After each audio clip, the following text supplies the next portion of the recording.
Hello children, once again I will just discuss one topic, answer of one question. The first one of the nationalism in India, that why the rise of modern nationalism in the country like India and Vietnam is associated with the anti-colonial movement. Okay, this is one very important 3 marks question. Sometime it does come, right? Children, the country like Vietnam and India as well as Africa also is are the country which was under the control of colonial power. Those were the colonies. Okay, if you let's not talk about the other country, but if you just think about our country, India, that is since 1757, the Battle of Plassey. It's the beginning of the colonial rule in our country, although immediately after the Battle of Plassey, East India Company did not rule India, but yes, that was the process where it started. Process of colonial rule started with the Battle of Plassey, and then Battle of Buxar next 7 years after Battle of Plassey, 1765, 64, 65, 64 exactly, and from after Battle of Buxar 1765 with the grant of Diwani to the East India Company by Mughal Emperor, East India Company now virtually become a political player in our country, right? So that was the time when East India Company started ruling India, 1765 onward, and finally we became independent in 1947. It's almost around, you can say that about more than 190 years that East India Company ruled this country. Okay, now why the rise of nationalism in India is associated with the anti-colonial movement? This is the main topic where I'm discussing about. See, nationalism is associated with the coming up of unity among the people, becoming politically conscious about one's own country, one's own nation. Okay, coming of the political consciousness among the people. And in what way? Political consciousness in the sense of being an Indian. Okay, wherever people are living in, whichever part of the country they are in, if you remember, after the downfall of after the decline also, after the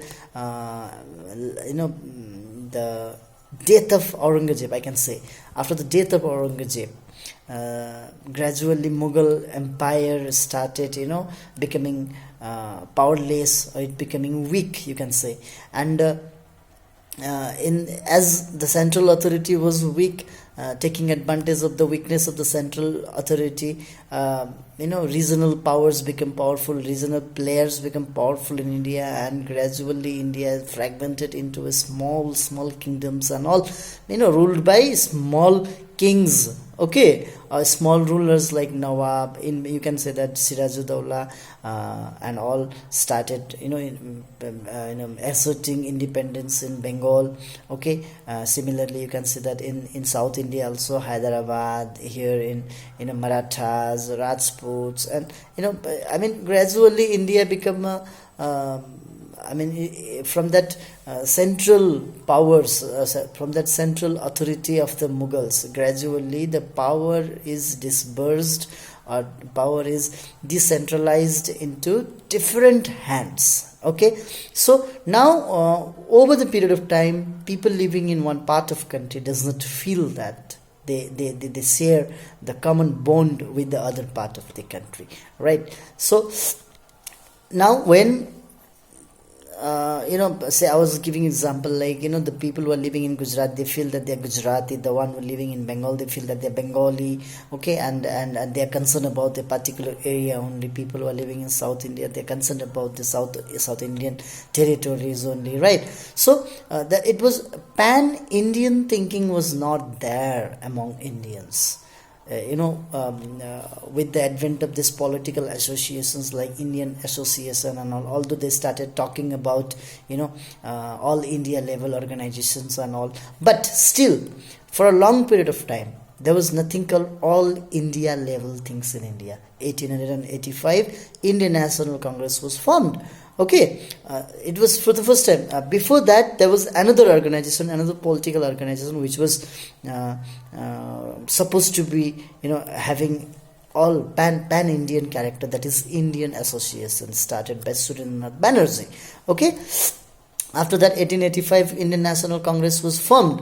But if you see the history of Indian National Congress, first 20 years of Indian National Congress, you'll find that Indian National Congress is confined within the, especially cities and towns only, and elite people, especially, so-called Brahmins, as well as the people who are living in cities and towns, like, professional, like lawyer and all, were only active in the Congress. Okay, but gradually, because of this,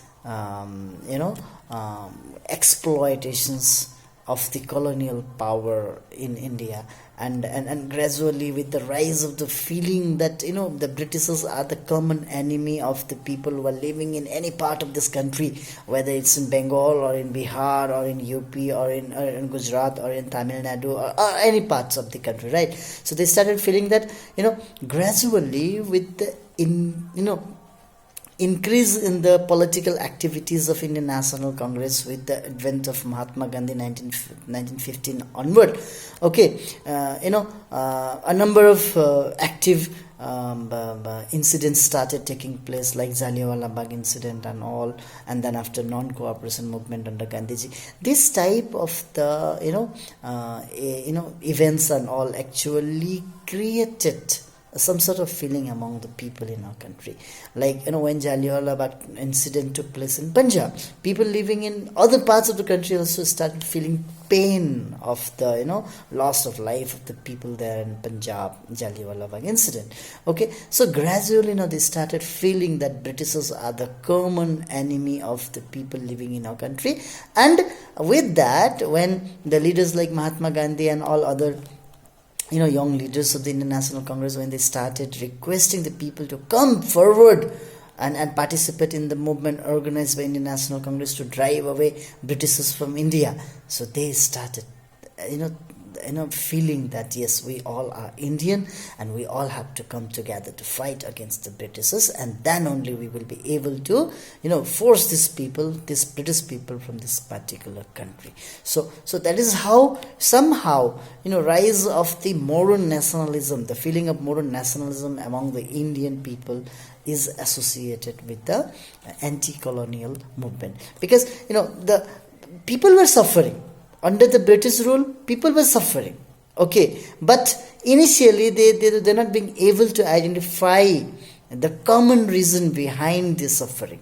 And with the passage of time and with the increase in the anti-colonial movement in India, especially after the formation of Indian National Congress in 1885 onwards, you can see that 1900s, the first decade of 1900, that is 1905 or 6 and all, where Swadeshi movement became very popular in our country. And then after, with the arrival of Mahatma Gandhi, and the mode of movement is started in our country, that is Satyagraha, non-violent Satyagraha movement, and his target of making Indian National Congress famous in the rural area as well. He wanted to include all the people of the country, not only the people who are living in cities and towns. He also wanted to include the farmers. He wanted to include the workers and all, tribal people. He also wanted to include the Muslim people, and he wanted that irrespective of the caste, creed, color, economic background, being living in the cities or towns, or living in this rural areas, or all tribals, people who are living in forest area, or the plantation workers, everybody have to contribute, everybody have to come forward. And with this appeal of the leaders like Mahatma Gandhi and all, gradually people started feeling about being an Indian. And they started thinking about that Britishers are the common enemy, and we all have to come together to fight against that common enemy. That is how we can associate the rise of modern nationalism in India with the anti-colonial movement.